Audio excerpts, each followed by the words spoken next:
अभिनेत्री परवीन बाबी अपने दौर की मशहूर अभिनेत्रियों में से एक थीं। लोग उनकी फिल्मों का बड़ी बेसब्री से इंतजार किया करते। 70 से 80 के दशक में उनका नाम टॉप की एक्ट्रेस में शुमार था। यहाँ तक कि वो सबसे ज्यादा फीस लेने वाली एक्ट्रेस थी। वो अपनी फैशन सेंस से दर्शकों को दीवाना बना देती थी। आज हम आपको परवीन बाबी से जुड़ी एक बेहद दिलचस्प जानकारी देंगे, जिसे सुनकर आप काफी हैरान होंगे। दरअसल परवीन बाबी की तरह दिखने वाली दो और एक्ट्रेस हैं, जिनका नाम है जीनत अमान और दीपशिखा नागपाल। बता दें कि 70 से 80 के दशक में लोग हमेशा परवीन और जीनत को लेकर धोखा खा जाते, क्योंकि उस दौर में ये दोनों एक्ट्रेस फिल्मों में एक्टिव थी। दोनों के चेहरे एक दूसरे से काफी मिलते थे। एक दूसरे की हमशक्ल जैसे दिखने के कारण इन दोनों को सिस्टर्स तक कहा जाता था।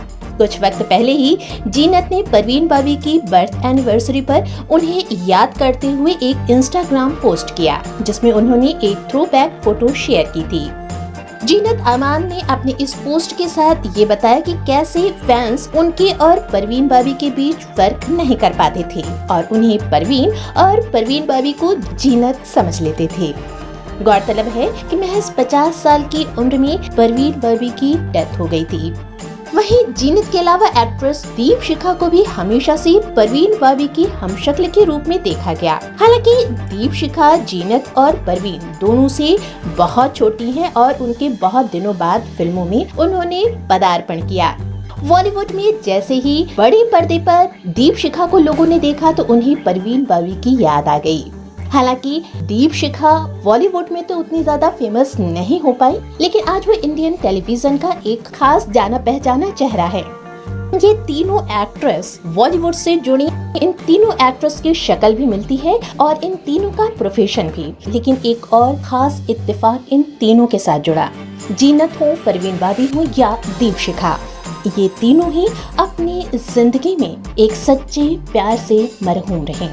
जहां परवीन बाबी की लाइफ में अपने समय के मशहूर विलेन डैनी, उसके बाद शेखर कपूर और लास्ट में महेश भट्ट आए, लेकिन उनकी शादी किसी से भी नहीं हो पाई।